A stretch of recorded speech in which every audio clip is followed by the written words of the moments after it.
Começar?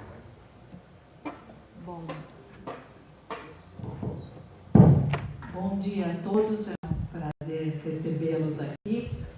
Então, hoje, dando continuidade às visitas que nós temos recebido, e para falar um pouco das possibilidades de intercâmbio, nós temos o prazer de receber o pessoal da Carnegie Mellon University.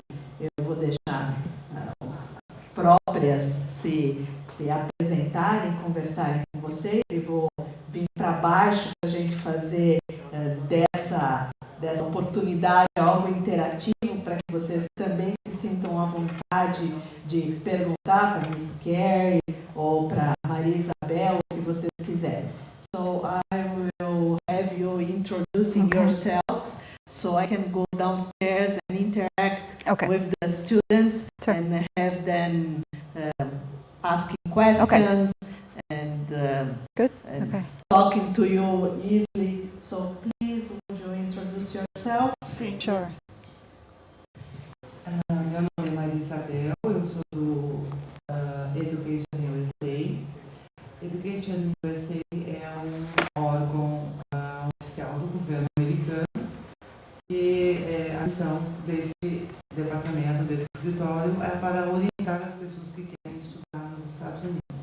Então, nós estamos trabalhando, inclusive, com o programa Ciências Sem Fronteiras, na tradução dos escolares, na orientação, e também para aqueles alunos que querem estudar nos Estados Unidos, independentemente dos programas que estão aí acontecendo no Brasil.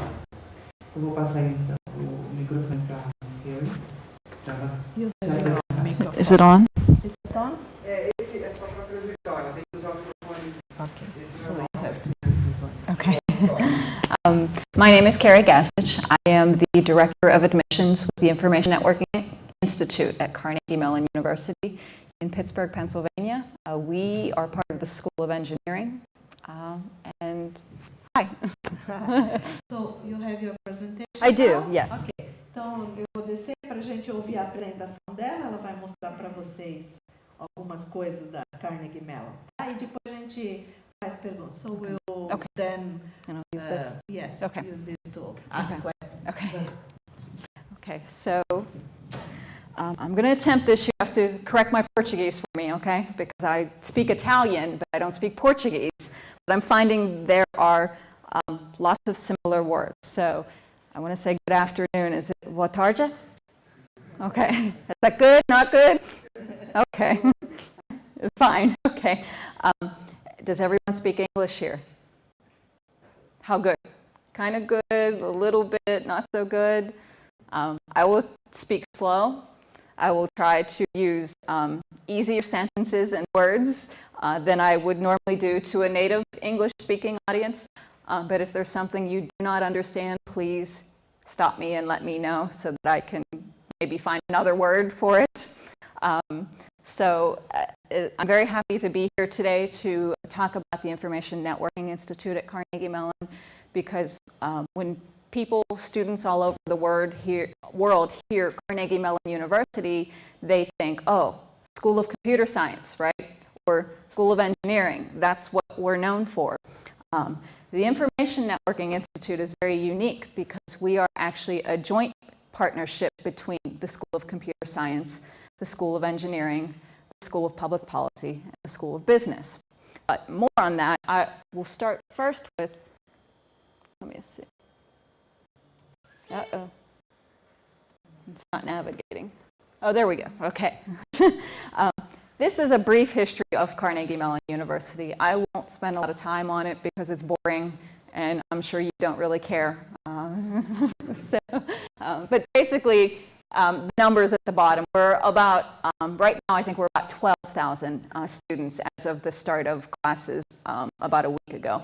So we're half and half. About half of that is bachelor students, which we call undergraduate in the US, and half of that is graduate, which are your PhD and master's students. Our rankings, right? So we beat Stanford this year, so we're considered number one in computer science, but Stanford, MIT, Carnegie Mellon, every few years our rankings switch. But this year we came up first in computer science. And that's what the U.S. News and World Report. If you look at different ranking systems, we'll come up somewhere else. But usually in these fields, we're in the top 20, top 25, regardless of what system is being used to rank it. But this is the one that everyone seems to know, even though it's the least scientific one of the rankings. Okay, so I mentioned about the I&I. So I'm primarily going to talk to you about the areas that we focus on in the I&I, the research that we do. We are a master's level department because I mentioned we are a joint department between engineering, computer science, business, and public policy. So the students that come to us specifically because they want to do a master's in our specific area. Then, if they want to do a PhD, they go on to the PhD in either computer engineering or they go on to the PhD in computer science. And those are credits, your research transfers into that PhD from our master's program. People like to call us the back door into the PhD program because it's very, very difficult to apply directly to the PhD program in computer science or electrical and computer engineering at Carnegie Mellon because it's very competitive. They get thousands of applications every year. They admit only a few students. So you have to have a very, very extensive research background, very strong math skills, very strong programming skills to get into the PhD programs. And a lot of students do not have it that apply. So they apply to a master's program, say in our department, the I&I, where they can do a master's. We call it a thesis in the U.S. I hear you guys call it a dissertation. In the U.S., they call the PhD thesis a dissertation. So for a master's thesis, students will do a master's thesis in our department, and then they will move on to the PhD.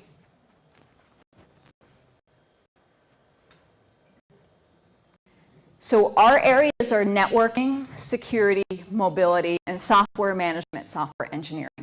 Carnegie Mellon has one of the biggest information security research centers in the United States. Is anybody here studying security? Any area of security, taking classes in security? No? Why not? Do you guys understand that that is the largest, fastest growing field in technology right now, security? And it's why? Common sense, because everything is moving digital, everything is moving online, everything is becoming electronic and digitized. And with that, you have criminals, you have foreign governments, the US, that want to get access to that information. So there need to be people that can stop that from happening. There is not a government in the world, there is not a company in the world that does not need security professionals. And that demand is growing every year because, just our university at Carnegie Mellon University, we get thousands of attacks a day on our network because the faculty have sensitive research up on the university network. Someone to get their hands on that, it's a gold mine. They could do what they want with it. So, and that we're a university. Do you imagine the banks that do online banking? The governments, that's been in the news lately. So if you are studying computing and you're not studying some aspect of security, you really need to in order to be sure that you have a skill that's always going to be in demand. Because our students, and I'll show you later what happens to our graduates, companies fight for our students because the demand is growing for security professionals faster than the number of people being trained in that field. So I think the last statistic I saw was that it keeps doubling. The demand doubles every year, but the growth in the qualified people to fill that demand just very small every year. So people are desperate in the United States. Foreign governments are desperate. The U.S. government has been investing a lot of money in security in the last few years. And they send a lot of money to our department for research and to also train U.S. students to then go and work for the U.S. government and the Department of Defense and the National Security Agency so they can spy on us and spy on you and spy on everyone. Don't feel bad. They spy on their own citizens too. So We're all mad about it. But, so these are our programs. We offer a master's degree in information networking, a master's degree in information security technology and management, and a master's in information technology. The information technology degree is, you do one of three areas: mobility, information security, or software management.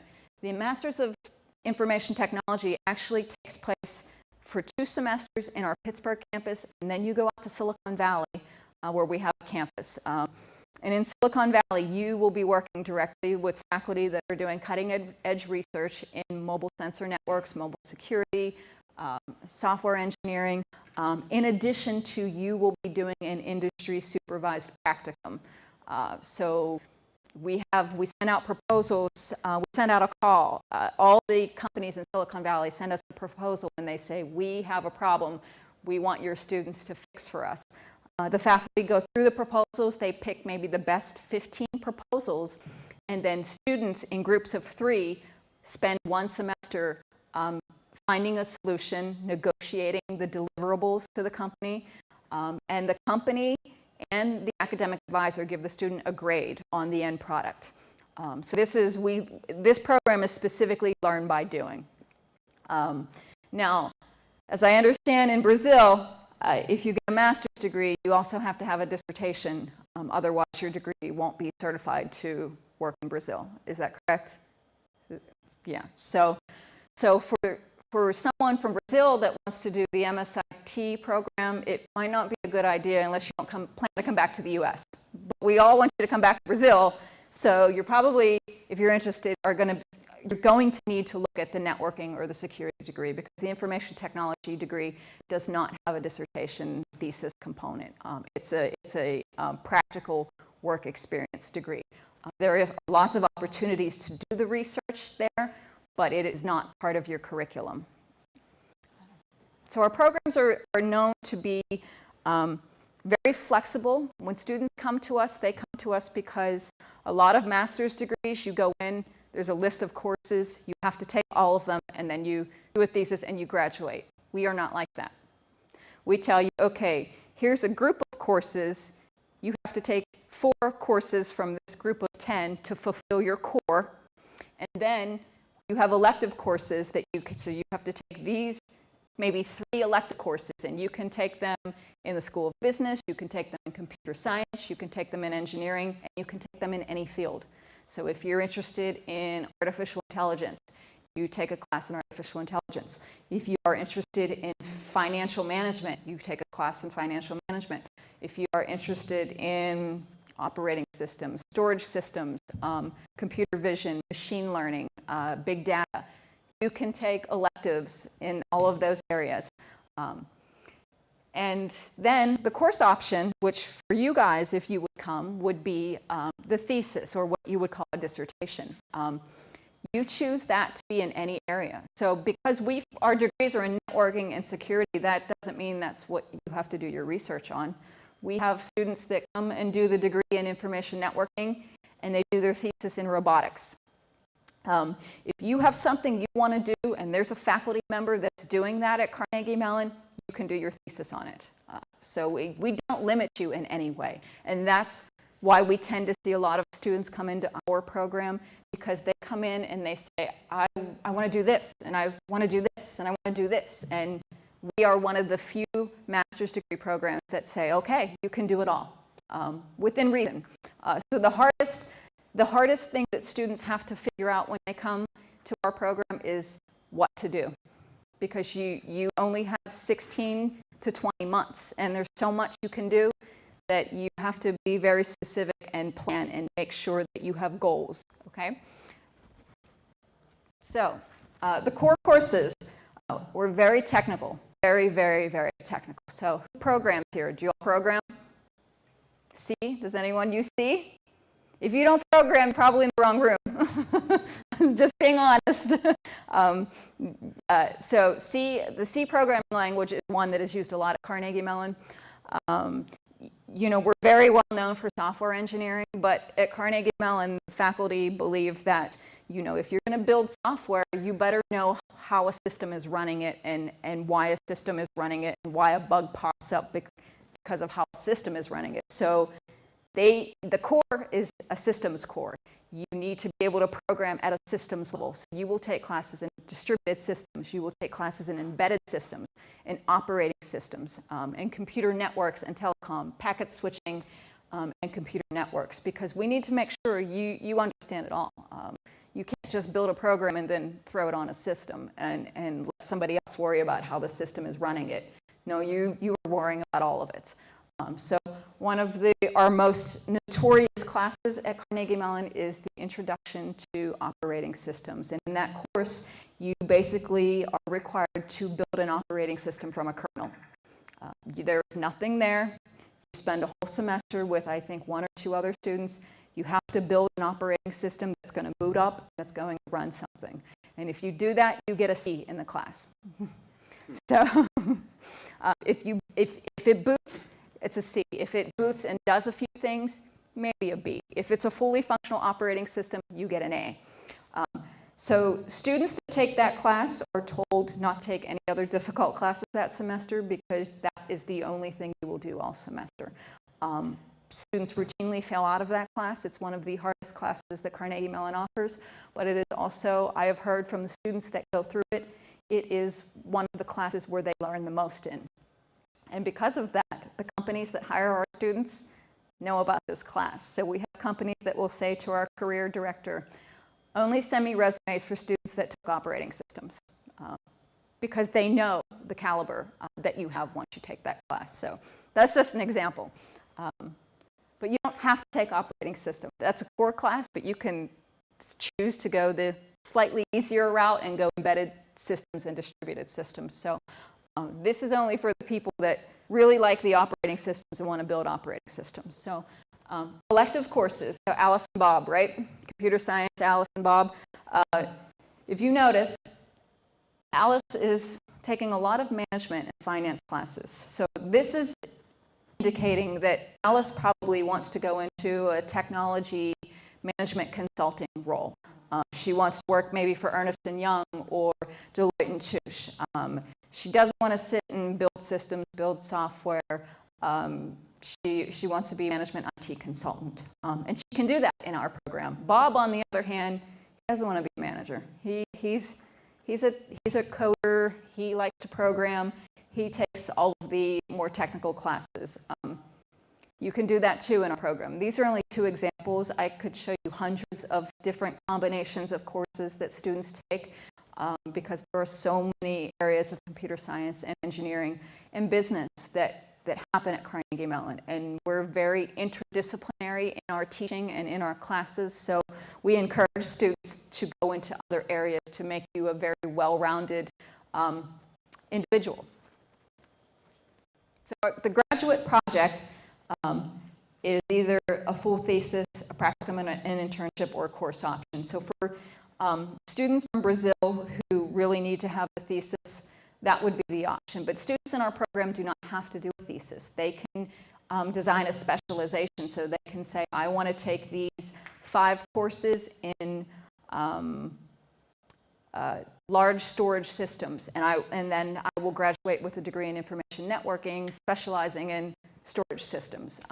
Other students will do, we have a specialization in cybersecurity and cyber forensics and incident response. So, and it's actually taught by the US government's Computer and Emergency Response Team and Coordination Center. So these guys actually work with the FBI and the CIA to solve cyber crimes, to deal with viruses. They are doing research constantly and sending out the notices about, there's a new virus, it's coming through, the latest version of Java. A patch has not been created yet. These are the guys that are finding this, and they're posting it online. So that research lab is actually located on Carnegie Mellon University's campus in Pittsburgh, and they are teaching our cyber forensics responses or classes. So students who are interested in security, they can do a specialization in cyber forensics. And I actually have a sheet here if you're interested and want to grab the information of the classes. But that's just an example of specializations. Almost all of our students do summer internships with companies. they go anywhere, you know, and it's funny, I see their internship salaries, and they make more money doing an internship than I do working full time. So some of the salaries I've seen are $6,000–7,000 US dollars a month for an internship. And that's why very few students in our programs go on to a PhD, because it's very lucrative to just finish the master's and begin working. Cyber forensic specialization, I just went over that briefly, but that's just an example. CERT is the agency that I told you that's on campus that teaches it and does the research. So our bicoastal program, I won't spend too much time on it because, like I said, there's no thesis option, so it will be difficult for students from Brazil to pursue a degree like this unless they really had no plans of coming back to Brazil, or unless you wanted to, I believe you can do a thesis when you come back. Someone had mentioned that they did a master's degree in the US, and when they came back, they had to spend 6 months doing a thesis for that master's degree at a local university in order to get their master's certified. But 2 semesters in Pittsburgh, 2 semesters in Silicon Valley, and I talked about it briefly in the beginning. We're doing a lot of mobile research out there, wireless sensor networks and mobile security, and faculty out there are building miniature helicopter robots that fly around and talk to each other and go into places and collect data where humans couldn't go. For instance, an earthquake zone, buildings fall, humans, you know, rescuers cannot get into the area to look for survivors. They can send these robots in to look for people and send information back on where to find them. So that's just some of the research that's being done in our Silicon Valley campus by our faculty there. And you know, if you're a student in the program, you have an opportunity to be involved in that research as well. Specific program courses in Silicon Valley is just an example. In the mobile track, mobile ecosystems, wireless networks, information security, software management, just a brief example. So career outlook, this is what everyone asks me. You know, if I come into your program and I spend all this money, what is my job going to look like when I graduate? We have a 100% placement rate. We've had it for as long as I've been there, and I've been there 6 years. And I know they've had 100% placement before that. So even when the economy went down, our job numbers stayed the same because at least in the US, and I'm sure in most parts of the world, technology jobs are in high demand. So if you have the skills, you won't ever have a problem of not finding a job. Students who do want to go on to the PhD, they go on usually to Carnegie Mellon in computer science and electrical and computer engineering, but some go to other schools, Georgia Tech. We had one go to UCLA. Some went to international universities like the University of Tokyo. So the mean starting salaries, that's our average starting salary for our graduates, $101 US. That's annual. That's also the median is 100,000. So 50% of our students are starting at above $100,000 salaries a year. A lot of those are signing bonuses. I know, for instance, Amazon, they hire a lot of our students or graduates for security jobs, for software engineering jobs. They pay about $95,000 to $100,000 US starting, plus $30,000 US, 30,000 signing bonus for you to use for moving, to buy a car, to, you know, get an apartment. And then they give you stock options so that as the company keeps making money, you'll keep making money. So that's just salary, but our students get all of these signing bonuses. They get stock options. They get a lot of benefits. This is just a dollar amount in salary. So when you throw all those bonuses in, it's way above this number. We have the highest starting salaries in the School of Engineering at Carnegie Mellon because our students are so well-rounded. They get to study lots of different areas. They're not just focused on one specific area. They can do many things. They can come up with a business plan. They know how to budget. They know how to program. They know about how the FCC, the Federal Communications Agency in the United States, is going to regulate whatever plan the company that they're working for, how that policy or this law is going to affect what the company wants to implement. So our students know about all of this. and it makes them in much higher demand than somebody that comes out with just a master's degree in computer science, and the only thing they know how to do may be to program.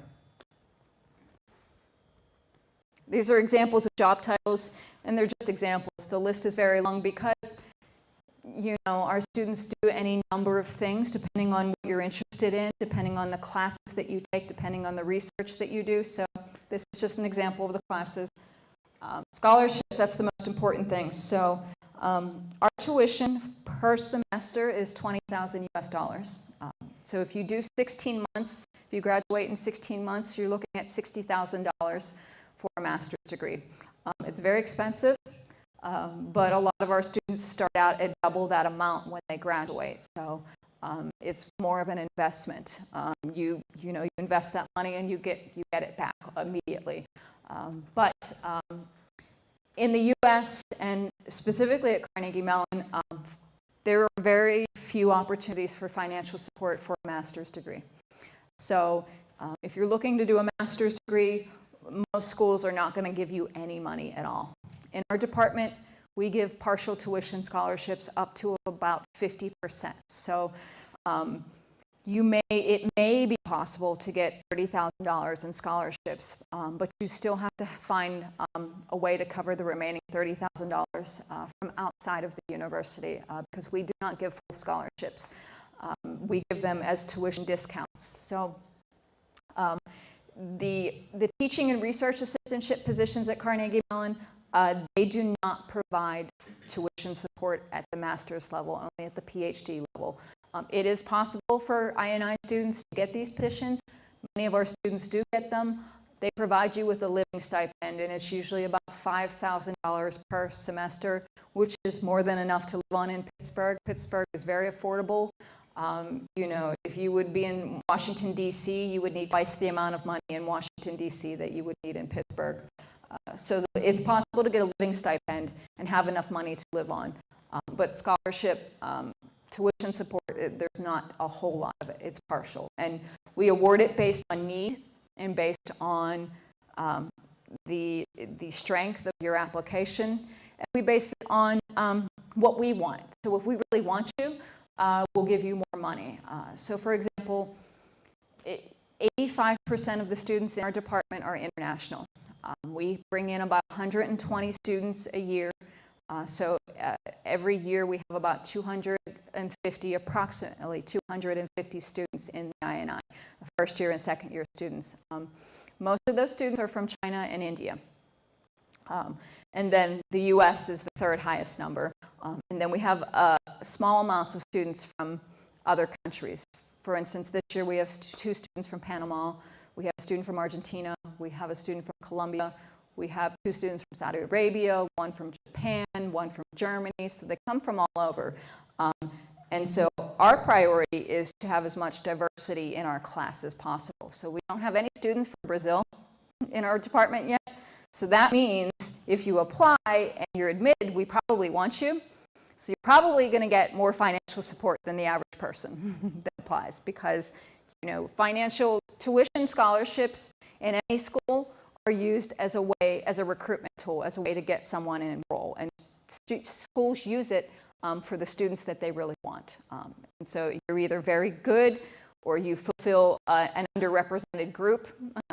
So I can tell you, the students that have been coming from South America for the last couple of years have been getting more support on average than students from China or India, because we want more diversity. We want the classes to be very well represented across the board. And women, I only see one woman here.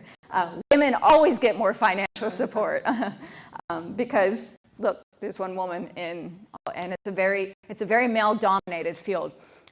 And unfortunately, the I&I director is a woman.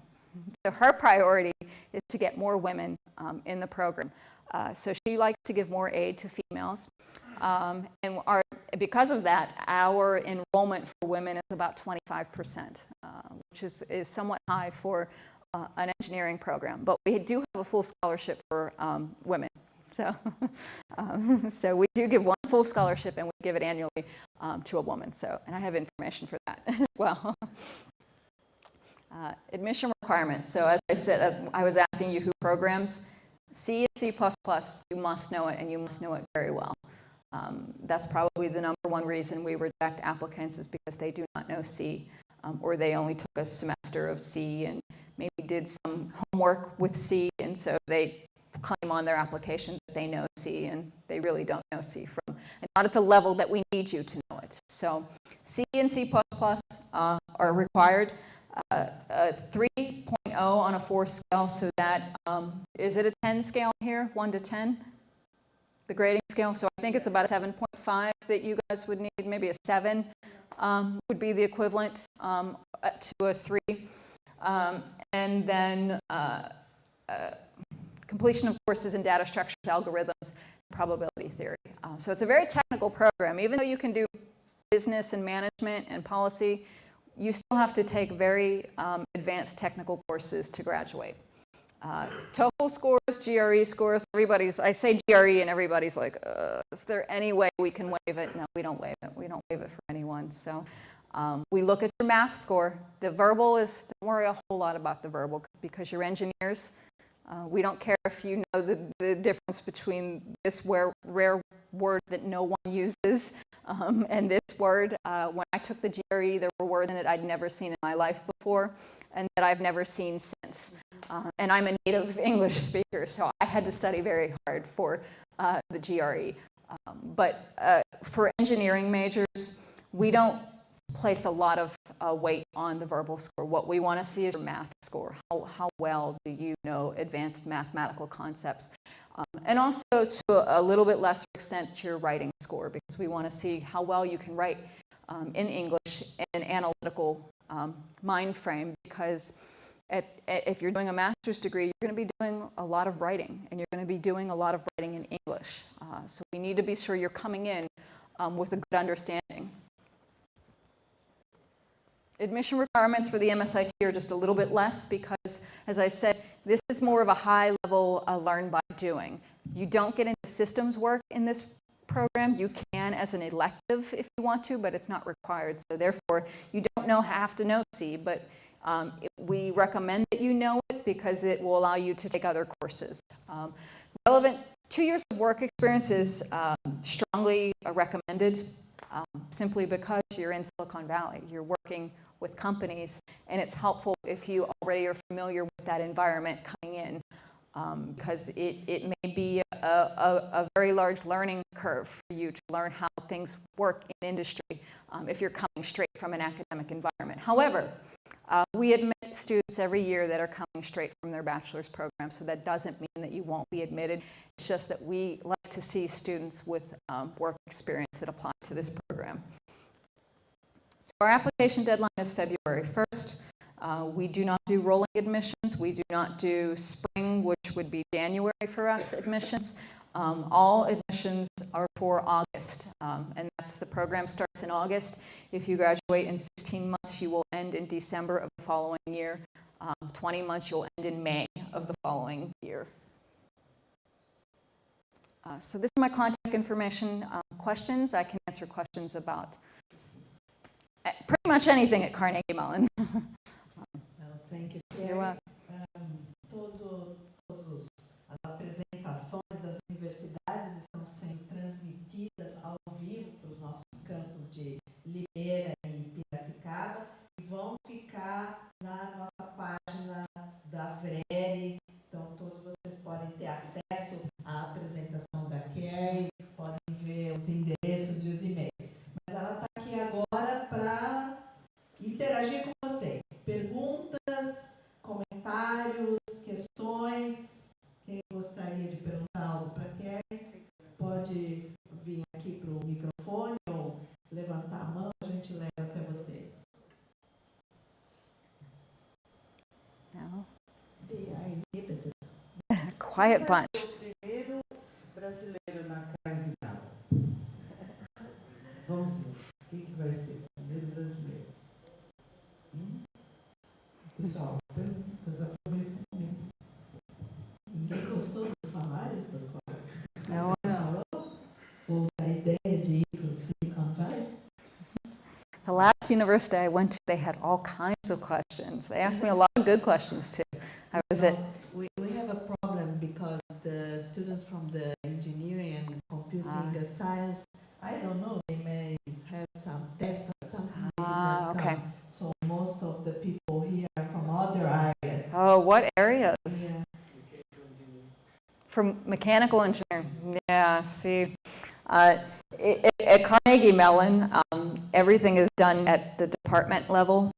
So they have one person that handles all of the mechanical engineering applications and admissions, and then they have one person that handles all of the chemical engineering, and I handle all of the network and security. So unfortunately, they don't have one person that can talk about all of the programs. And it makes it difficult when we travel because everyone sees Carnegie Mellon. Oh, okay, I'm going to ask her about chemical engineering. And, well, I don't work with chemical engineering, unfortunately. But I actually did bring some flyers from the School of Engineering that lists all of the graduate degree programs, the website, and the contact who handles admissions for that area. So if you have questions about mechanical engineering, you're interested, take one of these because the admissions person is listed on here with the email, and you can just say, you can tell them, you saw me today, because they all know I'm here.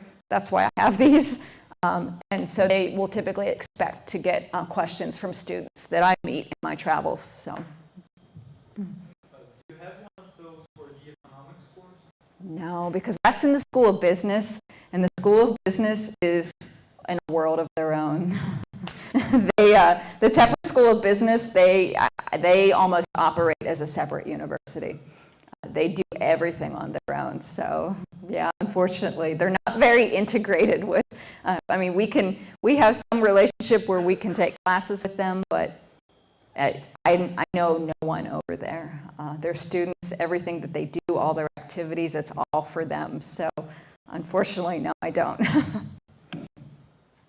Are there any undergraduate programs? Yes. Computer, software? Well, at the undergraduate level, it's all going to be in computer science or electrical and computer engineering. There's no specialization at that level.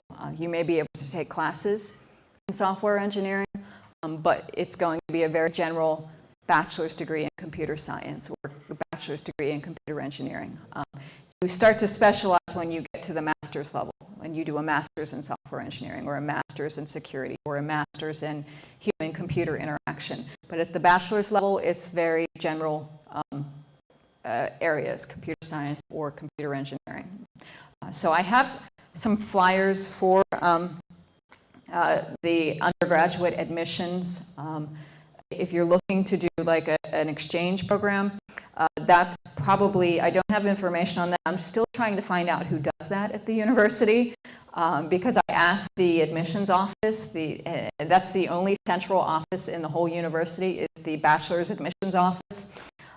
They deal with admissions for all of the programs at the bachelor's level, and they have no idea who handles exchange. They said they don't. So I think it may be in our study abroad office. It's probably handled at the departmental level as well. I do know who the undergraduate coordinator is in the School of Engineering, so I could give you his name, and you could just go to cmu.edu, type his name in, and it would bring up his email. I imagine that he's probably the contact for exchange. I'm still trying to figure that out myself. So perhaps we could provide the name and we can post it because we have the Science Without Borders program, and many of the students here may be interested in using this program to definitely. go to Carnegie Mellon. Yes, we can do that. Okay. Any more questions, comments? No. Well, then, thank you very much for coming. Thank you, Karen. Thank you. Obrigada a todos por terem vindo. Então, quem quiser fazer mais alguma pergunta em pessoa, aproveita, senão eu vou agradecer a todos vocês por terem vindo e volto a lembrar que todas as informações estarão online no nosso site. Quem quiser fazer um contato especial, a Karen vai colocar para nós o endereço ou a referência de que site, com que pessoa entrar em contato para qualquer programa intercâmbio de graduação. Tá? Obrigada a todos.